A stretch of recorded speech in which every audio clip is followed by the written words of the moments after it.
So this evening's guest speaker is Will Donahue. Will works at Cook's Children's Hospital and has been there about 3 years as an IT architect engineer. Some of you may know Will from Landon Winery. He's worked there 4 years and typically there 3 to 4 nights a week. Will refers to himself as your basic wine pour wine nerd. So I think maybe he should join the Wine Pouring Society. Will is also the host of a podcast called We Know Texas Vino. So I'm sure many of you have heard about that podcast. And he totally flies solo on that, but on occasion he will have a guest as a co-host. So would you help me welcome Will Donahue?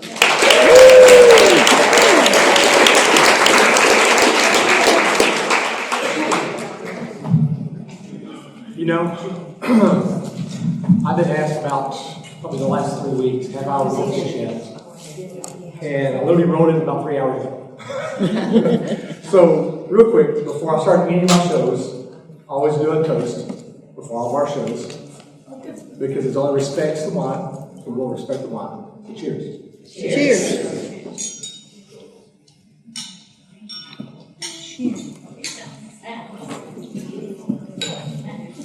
So, unfortunately, my parents weren't able to come up here to watch this, because this is, for me, it's a pretty big ordeal. So I'm actually recording it right now for them. I was hoping to get to stream it live, but unfortunately YouTube said no. So I will be doing it and putting it on YouTube later this evening or tomorrow. All right, where can we start? So I want to give thanks for allowing me to come up here. It is an honor and a pleasure to do this. When I found out about y'all, I was like, oh, this is very interesting. Do I have time for this? No. But I do enjoy what y'all do. I respect what y'all do. Y'all go out, just like I do, go out and spend hours and hours pouring wine, pushing, promoting Texas wine industry. And that's what we need to do. We need to push and promote what Texas can do for the wine industry, not just for Texas, but for the world, everywhere. Now, a little bit about myself. I started drinking wine about 5 years ago. I was at Landon Winery, and actually I'm working on trying to get a historical marker on the table that I drink it all the time because it needs to be labeled. But that's where I first got into Texas wine. I was there so much they offered me a job. From there, my fascination with wine just kind of took off. Born and raised in Texas, I've worked on ranches, I've worked out in the oil fields, so I know what it's like to be a Texan working in this environment. I started this podcast because at the time there was only one Texas Wine podcast, and that was Shirley Wolfong's This is Texas Wine podcast. I enjoyed it so much, I wanted to start something as well, and I wanted to bring some humbleness to Texas wines. From everything that I saw, read online, that California brought a lot of snobbery and pretentiousness to wine. And a lot of people, especially our younger generation who's not into wine, are afraid to because they're afraid to ask questions. And so I brought this podcast to help bring education, help bring advocacy into the wine back to what it should be.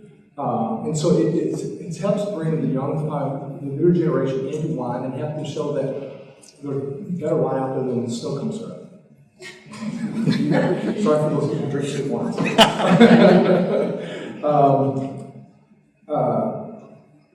So I enjoyed it so much, I actually started it. I wanted to bring stories of the winemakers to the podcast because everybody has a humble start.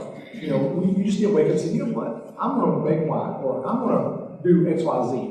Everybody has a starting point in their life of doing something. And I wanted to bring that story to everybody else because hearing the story of the winemakers and why they got into it, it just brings more in depth to the wine for me personally.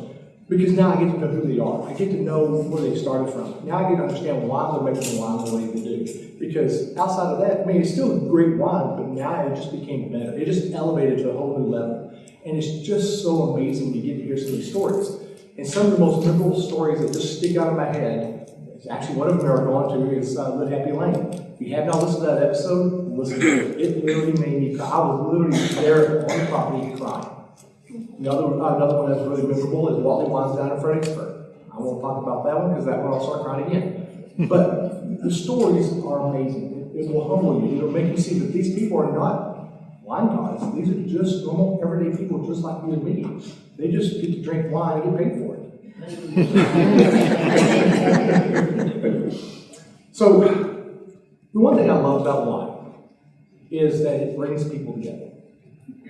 I wouldn't be sitting right here talking to y'all, fine people, except for Sly. I love Sly. But I wouldn't be here talking to y'all right now if it wasn't for wine. Okay? In the Bible, it quotes or makes mention of wine 222 times. Now, it mentions it as a wine or a strong beverage. Now, it's actually more when you actually look at different translations. In fact, actually, some translations have it listed as 550 times. So it just depends on the translation. So I'm going to go with a good number because I don't want to sound like an alcoholic. 220. But Texas Wines has opened a whole new world for me. Absolutely a whole new world. I have met some amazing people. I've talked to people from all over the world in that tasting room in Landon. I've talked to some people that are from Ireland, came over here, and I want to do my best Irish accent. Not fresh, not a shite. But he said Texas Wines was amazing. He didn't know Texas made wines, and he sat there for 3 days drinking wine, and I was talking to him and just talking about his life and what he does and where he's gone and what he's seen and what he's drank. And it's just amazing. I would have never seen this anywhere else. I love what I do as an IT person. I love what I do at Cooks. But sitting in front of a desk, in front of a computer, I don't get this opportunity to talk to people like this. And I love this. I love that. Most of y'all think I'm very much, and I will claim this, I'm very much an introvert. But when it comes to wine, I'm very much 100% extrovert. Sometimes I don't know when to shut up. So, a lot of things that I like to do on the podcast is do education. So, I was writing this all up, and I was like, what can I do on here to kind of like, let's talk about some stuff. Let's have some fun with this, okay? So I was actually looking up some good wine etiquettes and actually proper education. So we're going to go through some of these. We're going to see how many of those y'all don't do or do. Okay? Are y'all ready for this? Okay. All right. So we all know about holding the glass. What's the proper way of holding a glass? Stem. Now, do we know why? Okay. Did you know the etiquette way is actually holding it from the base? Yes. Yeah. And drink from the base. Okay, that took me a long time to figure that out.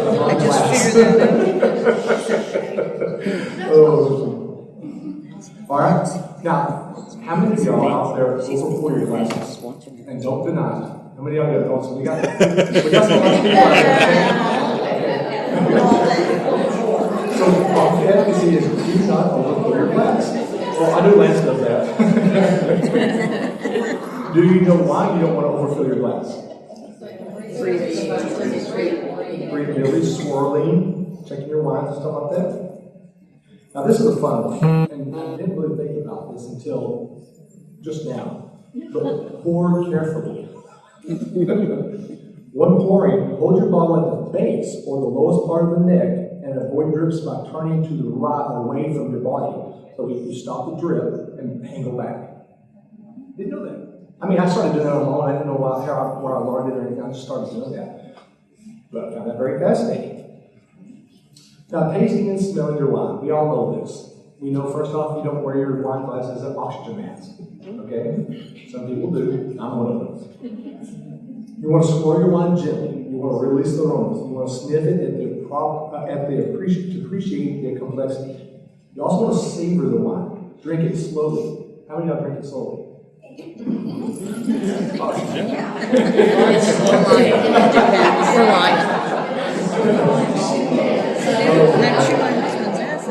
So it says literally take small sips. Now, how many actually, now when y'all say drink slowly, how many of y'all actually take those small sips? Yeah, we have people out there. And then this is the fun one here. The social etiquette. You serve your guests first. Who actually serves those guests first when it comes to pouring wine? Okay. When hosting, pour your wine for your guests before pouring yourself. Now, clinking of the glass. This is the fun one. I didn't even know this, okay? Clinking of your glass. Where do you actually clink the glass at? You could hit the bowl. The bowl. I didn't even know that. This is why I love doing this, is the education of that, because we get to learn something more about it. Also, what else are you supposed to do when you clean your glass? Look at the eyes. I don't know, there's some people like, I don't want to make eye contact.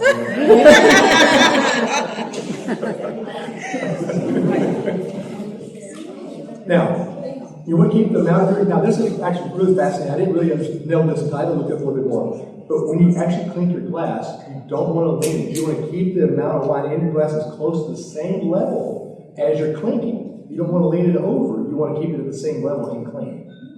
Which is very fascinating. Again, learning new stuff. And then, of course, this goes back to the sipping. And I know I'm guilty of this one very much, sometimes. Pace yourself.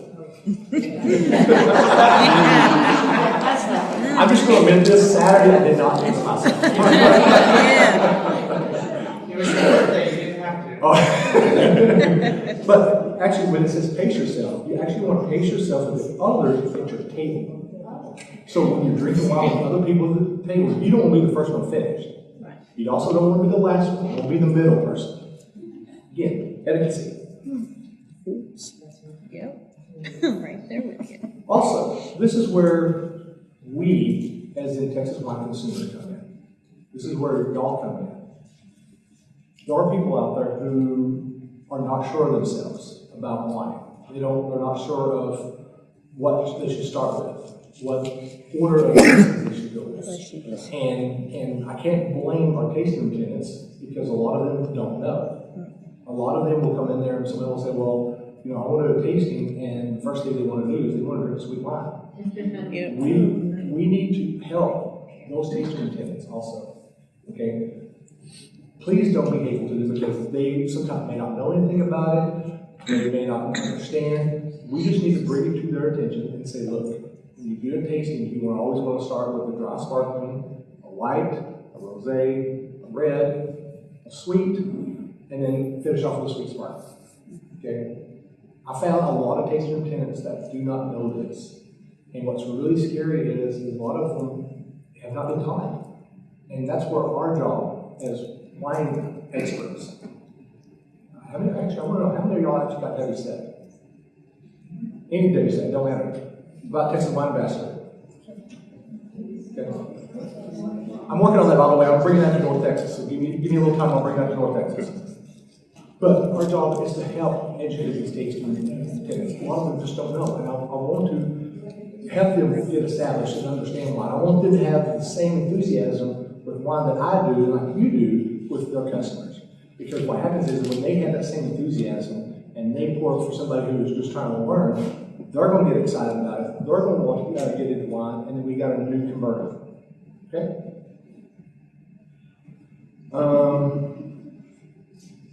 And then, of course, be considerate of guests in the tasting room.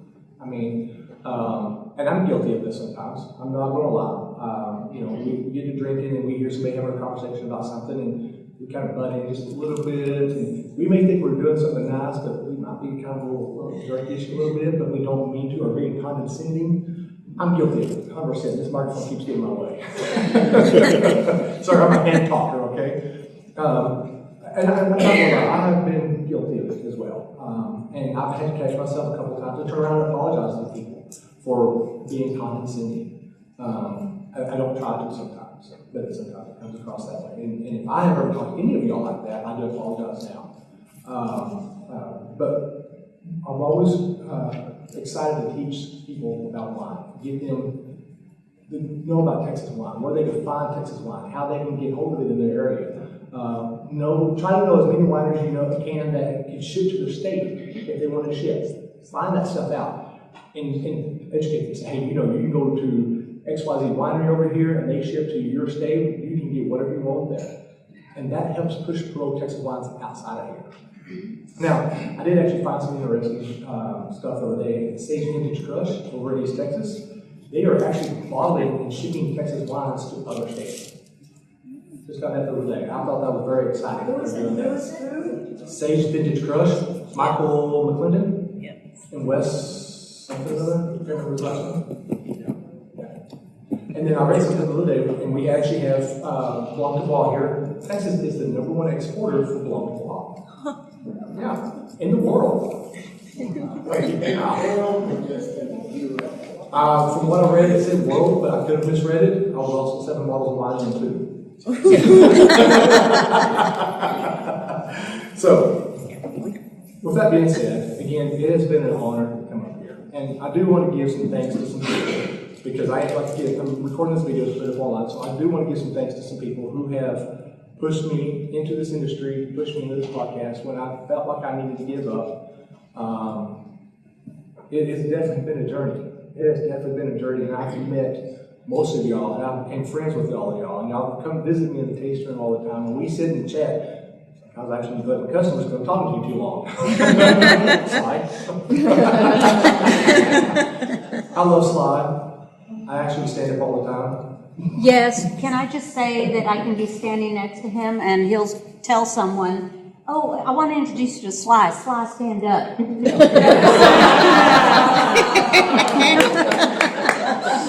I love Sly. She is an amazing woman. We've had some really, really great conversations just about wine in general and just having a good time. Also, Lance and Brandy, they became my first groupies. And Ginger. yeah, sorry, I got part-timers and sometimers disease as well. But I became good friends with Lance and Brandy, and they've become really good friends. And they came over on the 4th of July, and we cracked open, 5 bottles of wine? At least. And ate a lot of food. So with all that being said, I want to give thanks to some people here. First off, this person right here is the person who actually introduced wine to me. I won't go into details about her, but her name is Christy. She was the one who made fun of me for drinking Moscatos. And she took me to Landon Winery on half-price bottles, and every Wednesday we were there drinking wine. Depending on the day of her day and my day with Dell at that time, we would drink about 3 or 4 bottles. And then, of course, the Texas Wine Lover folks, Jeff, Amy, Ron, Dale, and Lorenda. We have done a lot of things together, and we've loved it together. We've had a great time. If you see Lorenda, and you see her on Facebook and you're friends with her, say hi, Double Fister. Double Fister. I won't tell you the story about it. I'll let her tell you the story. It's better when she says it. Also want to give thanks to Chris and Sin at Edge of the Lake, Grayson, Howard, and Amy at Arcade, Christy and Andrew at Lonesome Vine, KK and Scott at Red River Wines, Michael Cook at A&M, Jason and Marissa, and we know Marissa's not related, but I'm just going to bundle that up there. Every one of them, when I was doing this podcast, all said that I had the potential to be a winemaker. And I said, no. Now look at me now. I'm actually making my wine. I actually just entered my first bottle of wine, actually, the Tim Vineyard wine competition.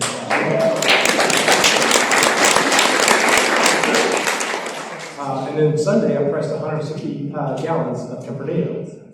So, my first bottle of wine was called Crimson Crush. My label will be called El Vino El Vivo, which means the wine is alive. And I chose that name because I'm eating y'all. Wine is alive. We meet people from it. And then last but not least, I have to give thanks to my mom and my stepdad.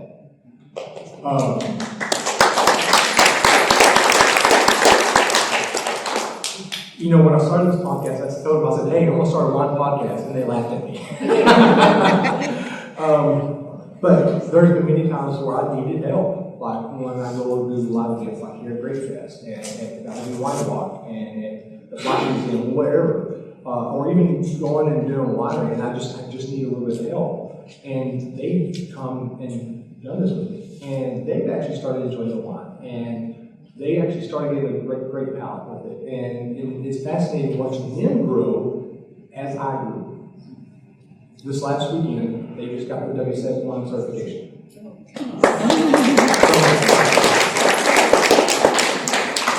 I'm honored and I'm proud of them for growing as much as they have over the last year and a half. And starting the first year, we're going all 3 work on our W7 2 together. So, now how many of y'all actually listen to my show or see it on YouTube? Be honest. Okay, we got a couple in there. Okay. So, y'all need to go check me out. We know Texas Vino. I love to go around talking to these wineries and just having a good time with them. There's a lot of stuff that you don't hear on the background or behind the scenes that I start recording. There's so many things out there, like Meredith, me calling all of my listeners losers. Now, I'm an IT guy, so I was trying to call everybody users, but I also have listeners on the podcast, and I will just kind of put the words together and it came out losers. Yeah, it's great. But as y'all know, that you listen to the show, that y'all know that I end every show with the wine quote. So I can't end this without the wine quotes as well.